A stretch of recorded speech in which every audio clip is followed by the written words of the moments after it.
Hey there, cats and kittens. Welcome to this very special movie review. Today I will be reviewing Harry Potter and the Deathly Hallows Part 1. It's a Warner Brothers film and it's directed by David Yates. Now, like many of you, this was a very bittersweet experience because this is the penultimate chapter in the Harry Potter film series, and like many of you, I always look forward to the next Harry Potter film. So knowing that there's only one more to go, yeah, it was a little bit sad, but I very much enjoyed this film.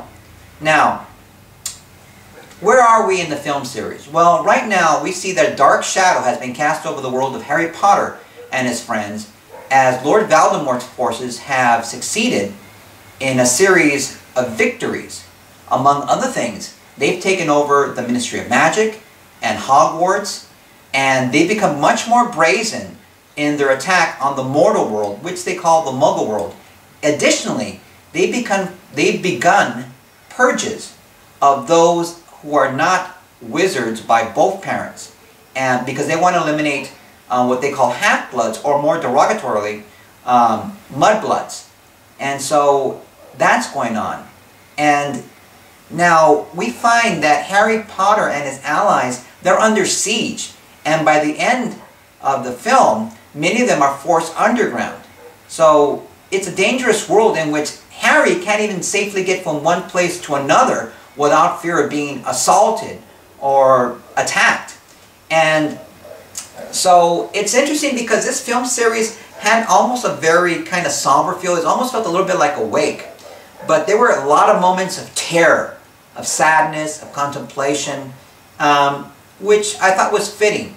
Now, one of the ways that this was achieved was with the cinematography by Eduardo Serra, and he made very effective use of grays, blacks, and whites in his color scheme to again evoke that feeling of terror and sadness and gloom. And I very much like the scenes. They had scenes out in a forest in winter on a desolate cliffside, and I really like their use of this little tent, which kind of let them alone, kind of like a little ship alone in an ocean of sadness. And so I very much like those scenes very much. Now, another way to effectively convey mood is through music. And Alexander Desplat's original music was fantastic. And again, when the scenes where you needed to be afraid, the music really heightened that fear. Or the scenes where you needed to have either contemplation or sadness, the music really reinforced it. And there were even some moments where you had these little pockets of happiness, such as at a wedding scene, and also this very cute scene between Hermione and Harry when they're just dancing and looking for a little moment of comfort. And that was very good too.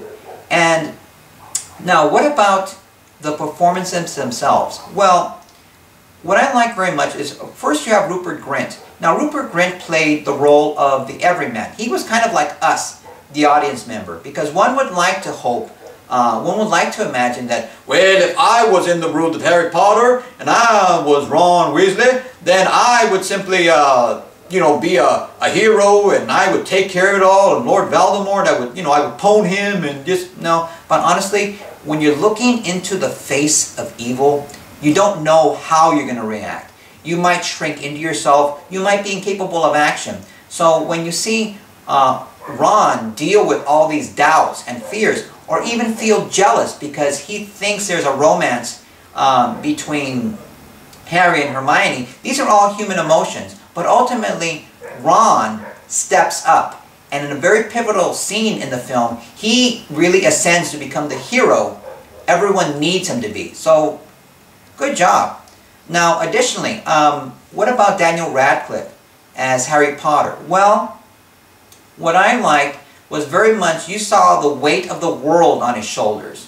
And this was a Harry who wasn't completely confident, but he knew what he had to do. And his mission in this film was to destroy a Horcrux. Now, you're going to ask yourself, what's a Horcrux? Well, a Horcrux is a magical talisman which has a piece of a sorcerer's soul. And while there aren't any Horcruxes, this renders the wizard immortal. And so they need to destroy all the Horcruxes so Lord Voldemort can be slain like any other human being in magical combat. Because here's the thing about Voldemort. He has to be destroyed. He cannot be imprisoned. He must be destroyed. Because no matter what Ron said earlier in the film, well, Harry, even though you're the chosen one, it's more than just you. You know, it's more than, it's not all about you. And I thought, well, okay, well, yes and no. Because it's true they have to fight the war on many fronts, but bottom line is they can destroy all of Lord Voldemort's forces, but if Lord Voldemort survives with the level of power he has, he's going to wipe them out regardless. So yes, Harry Potter has this huge responsibility placed upon him. And you can definitely see the strain on this film. Now lastly, to me, who was the emotional center, the tentpole, the gravity of this film? Well, Emma Watson as Hermione Granger was that role. And gosh, I was so impressed by her in this film because she had a multifaceted role. She was both a caretaker and a nurturer, and she almost played like a mom in this film. And she was also a source of knowledge. And it's funny because Ron said, well, listen, Harry, we can't do this without her. We wouldn't survive 2 seconds. And yes, she plays a strong character, but truly strong. One thing I've learned in life, if you have to keep telling me every 5 minutes that you're strong, you're not really strong. But she does it by her actions, by being attentive, by being warm, by being caring. And that's what she does so effectively. And honestly, I think both she and all the other members of the cast have bright futures ahead of them. And I'm really looking forward to what movie choices they make. Now, what about the actual title of the film? What about the Deathly Hallows? What's that about? Well, it's a story of 3 brothers, and they're very powerful magical artifacts which are given to them by death. And it's kind of done like a shadow play. And so the way that was shot was very effective, and it provided you with a very important piece of the Harry Potter mythology. And I thought the way it was done was very effective, and I liked it very much. Now lastly, what about the deeper meaning of the film? Well, here's the thing. Myself personally, I share Anne Frank's belief that people at their core are good. And you kind of get that feeling from Harry and his friends and all his allies that people are good and life is worth living. And here's the thing, and you see this very much reflected in the Malfoys and the Bellatrix, because at first evil is seductive because it's easy. There are plenty of shortcuts. And there's seemingly no consequences, but what's going to happen, and again, you see the immense pressure, the immense strain on the Malfoys, is the fact that evil is going to be defeated because its main weaknesses are it's cancerous. It destroys you from inside. Evil characters can't trust each other. They will not sacrifice themselves for each other, much like the good characters will. And you just wait and see. When Harry Potter and his forces again start achieving those final successes, you're going to see all the evil characters turn on each other, because that's what evil does. It turns on itself. And ultimately it gives you that wonderful message, because there are some deaths, spoilers for a couple seconds, of Dobby, of Hedwig, of Mad-Eye Moody, but again, there's a saying from the Bible that says, no greater love hath a man than to lay down his life for his brother. And so these deaths are not pointless. They're done out of love for Harry Potter.